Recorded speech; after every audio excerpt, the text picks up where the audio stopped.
Another difficulty with this definition is that it renders impossible any distinction, even theoretical, between metaphysical desire in general and masochism in the proper sense of the term. Masochism is diagnosed, in fact, any time the observer sees the connections between desire and its disastrous results. And it is taken for granted that this connection is perceived by the subject, even though in the higher and earlier stages of mediation he is completely unaware of it. Only when the subject is aware of the connection can we speak of masochism, if the term is to retain an exact theoretical meaning. To make suffering the simple result of desire, or, in masochism, its preliminary condition, the actual object of that desire is a particularly revealing mistake. Like other mistakes of the same type, it is not due to an unfortunate accident or to a lack of scientific precautions by the observer. This observer does not want to delve into the truth of desire to the point where he himself would be just as much involved as the subject of his observations. By restricting the deplorable consequences of metaphysical desire to an object which the masochist and he alone would desire, one makes an exceptional being of him, a monster whose sentiments have nothing in common with those of, quote, normal, end of quote, people, i.e. our own. The masochist is supposed to desire the opposite of what we desire. The contradiction which ought to be perceived as being desire itself at its most intense becomes an individual's idiosyncrasy.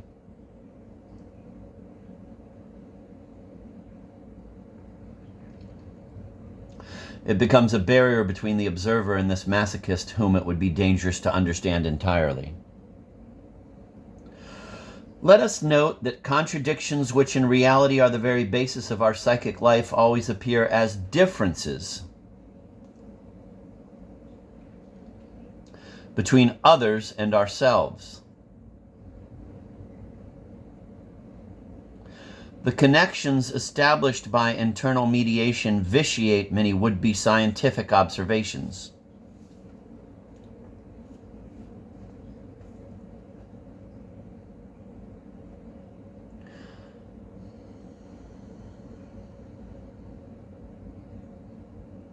The connections established by internal mediation vitiate many would-be scientific observations. We dehumanize every desire whose harmful consequences we perceive in order not to recognize the image or caricature of our own desires.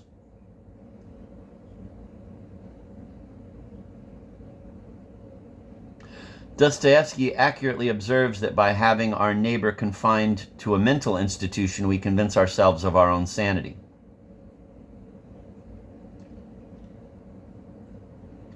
Dostoevsky accurately observes that by having our neighbor confined to a mental institution, we convince ourselves of our own sanity.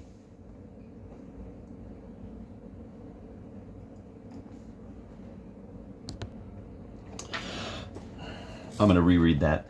Let us note that contradictions, which in reality are the very basis of our psychic life, always appear as differences between others and ourselves.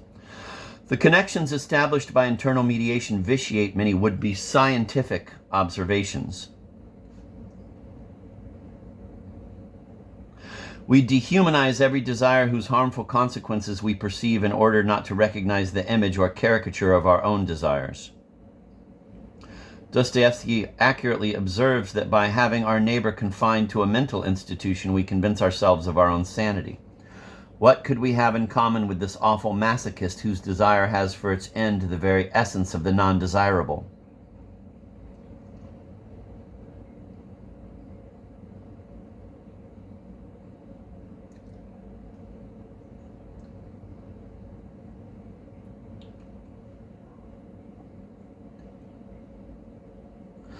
It is preferable, of course, not to know that the masochist desires exactly what we ourselves desire, autonomy and a godlike self-control, his own self-esteem and the esteem of others. But by an intuition of metaphysical desire more profound than his doctors possess, although it is still tragically imperfect, he no longer hopes to find these inestimable treasures except at the side of a master whose humble slave he will be.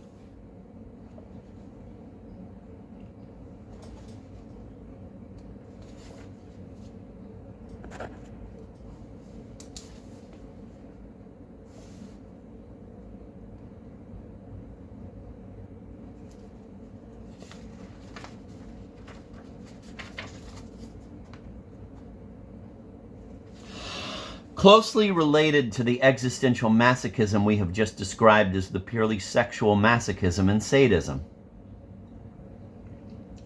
which play an important role in the works of Proust and Dostoevsky. The sexual masochist tries to reproduce in his erotic life the conditions of an extremely intense metaphysical desire.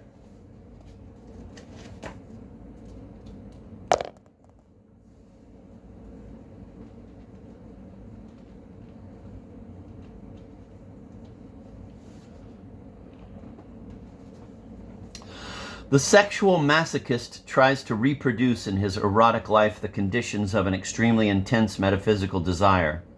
Ideally, his partner and mediator would be the same person. But this ideal cannot by definition be achieved, for if it were, it would cease to be desirable, the mediator having lost his divine powers. Thus, the masochist is reduced to imitating his impossible ideal. He wants to act with his sexual partner the role which he would play. Or so he thinks. He wants to act with his sexual partner the role which he would play, or so he thinks, with his mediator. The brutalities demanded by the masochist are always associated in his mind with those to which a truly divine model would probably subject him.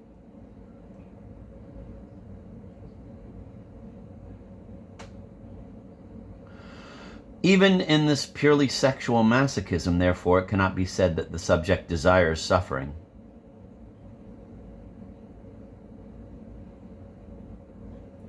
What he desires is his mediator's presence, contact with the sacred.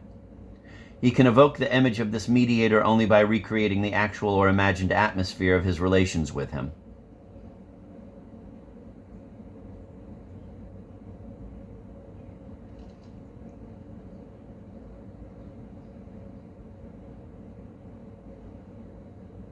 Suffering which does not remind him of the mediator is of no erotic value to the masochist.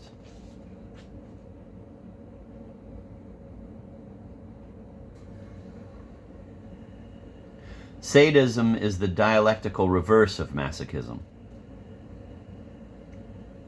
Tired of playing the part of the martyr, the desiring subject chooses to become the tormentor.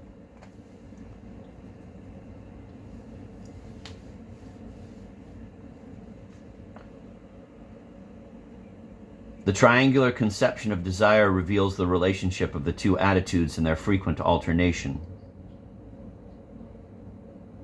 Sexual activity mirrors the whole of existence.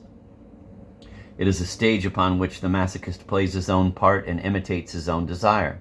The sadist plays the role of the mediator himself. This change of roles should not surprise us. We know that all victims of metaphysical desire seek to appropriate their mediator's being by imitating him.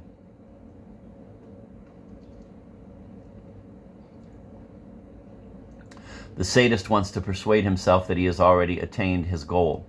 He tries to take the place of the mediator and see the world through his eyes in the hope that the play will gradually turn into reality. The sadist's violence is yet another effort to attain divinity.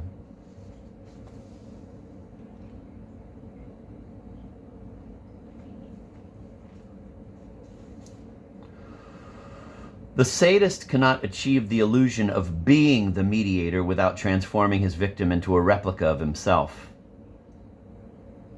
At the very moment of redoubling his brutality, he cannot help recognizing himself in the other who is suffering. This is the meaning of that strange communion between the victim and his tormentor so often observed.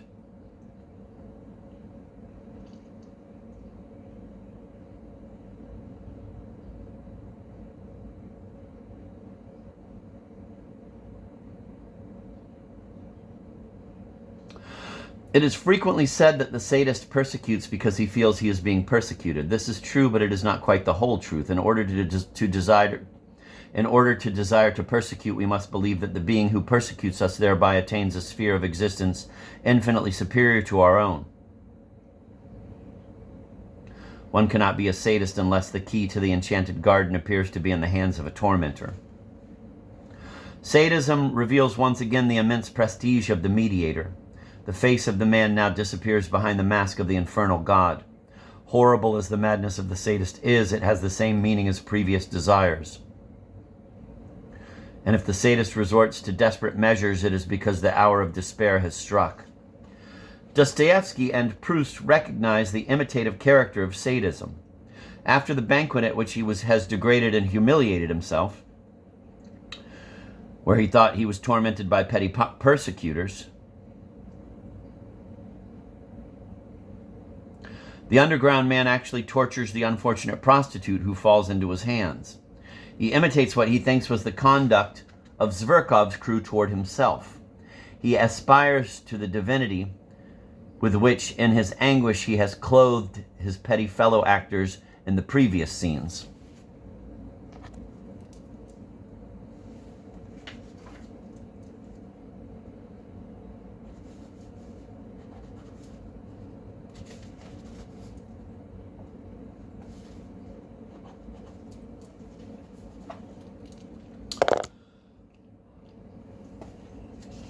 I will reread that small paragraph. Dostoevsky and Proust recognize the imitative character of sadism. After the banquet at which he has degraded and humiliated himself, where he thought he was tormented by petty persecutors, the underground man actually tortures the unfortunate prostitute who falls into his hands. He imitates what he thinks was the conduct of Zverkov's crew toward himself. He aspires to the divinity with which, in his anguish, he has clothed his petty fellow actors in the previous scenes.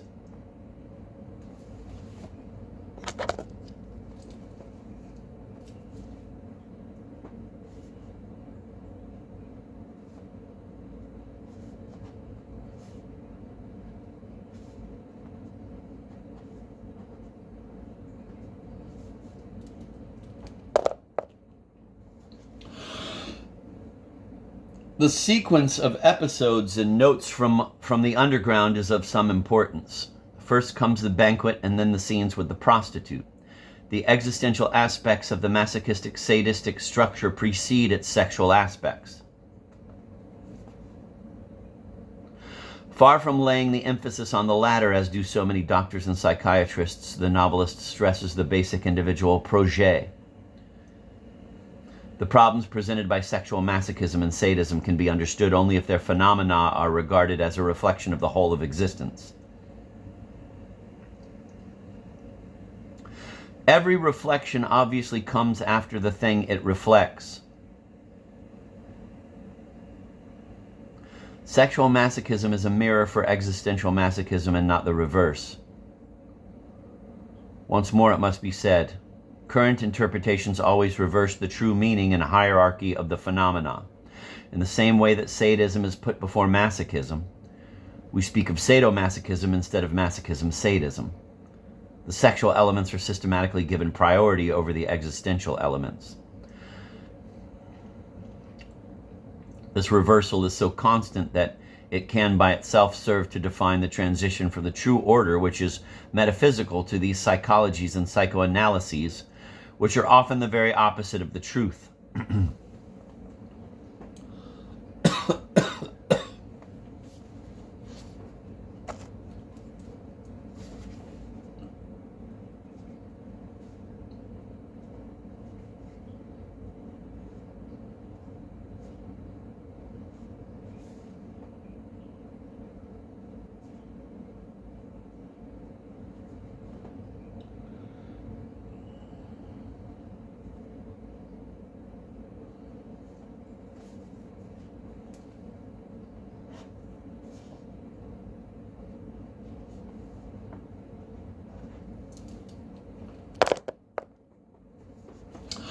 Hurling insults at Freud is a popular pastime among literary critics. It makes us feel that we have solved once and for all and at very little cost the problem posed by psychoanalysis. The passage above is a good example of these futile exercises in tribal exorcism. Honesty demanded that it be maintained and that it be disavowed in the present footnote. The author is aware that he may thus lose the sympathy of those who see his anti-Freudianism as the one redeeming feature in his thought. Attempts to dismiss literature through a summary psychoanalytical diagnosis have been justly ridiculed, but these attempts were not representative of the best psychoanalytical thought. From a Freudian viewpoint, the original triangle of desire is, of course, the Oedipal triangle. The story of mediated desire is the story of this Oedipal desire. of its essential permanence beyond its ever-changing objects. Freud's article on Dostoevsky is essential, but Freud does not perceive that in his last and greatest work, Brothers Karamazov, Dostoevsky's insight into the essence of desire is no less acute for being couched in a different language than the psychoanalysts. Psychoanalysis is exclusively regressive, whereas the novel is both regressive and progressive. One of the tasks facing criticism is the establishment of a genuine dialogue with Freud. If the original triangle is that of Oedipus, so is perhaps the original Romanesque revelation. In the conclusion of Oedipus the King, the hero discovers that the culprit he was looking for is none but himself. So does the novelist when he says, Madame Bovary, c'est moi. Julien Sorel, c'est moi. The self discovers that the other, who has become the hated double, is really identical to himself in those very features which make him appear most hateful.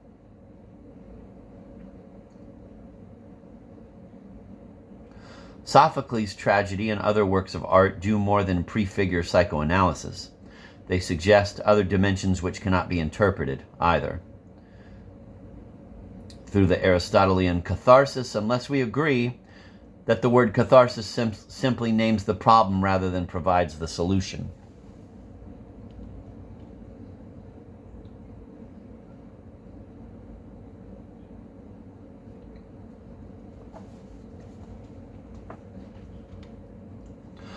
Sexual masochism and sadism are second-degree imitations. They are imitations of an imitation, since the subject's existence in metaphysical desire is already an imitation. Like Dostoevsky, Proust realized that sadism is a copy, a play of passion performed for oneself and for a magic end. Mademoiselle Ventoule tries to imitate the wicked.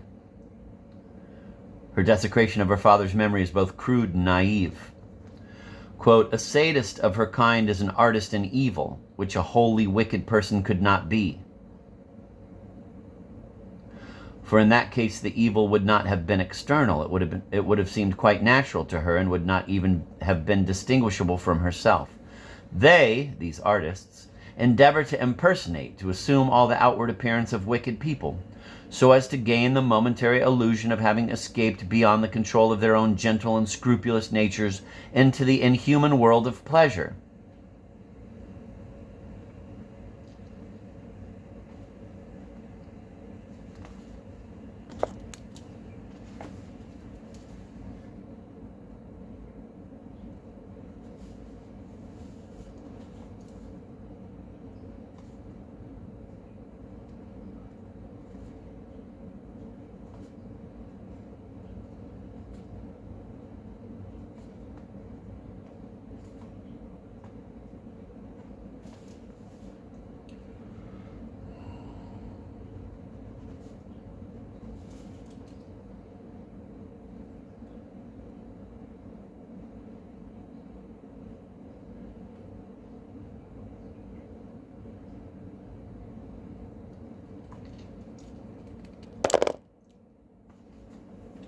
I'm going to reread that was end of quote there.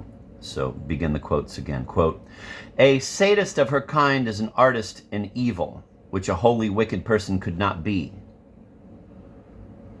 For in that case, the evil would not have been external. It would have seemed quite natural to her and would not even have been distinguishable from herself. They, these artists, endeavor to impersonate, to assume all the outward appearance of wicked people, so as to gain the momentary illusion of having escaped beyond the control of their own gentle and scrupulous natures into the inhuman world of pleasure. End of quote. The sadist never ceases to identify with the victim. That is, with persecuted innocence, even during the very perpetration of evil.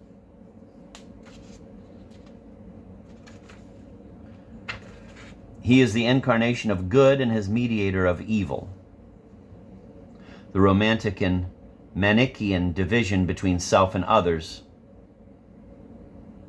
is always present and even plays an essential role in sadomasochism. The romantic and Manichaean division between self and others is always present and even plays an essential role in sadomasochism.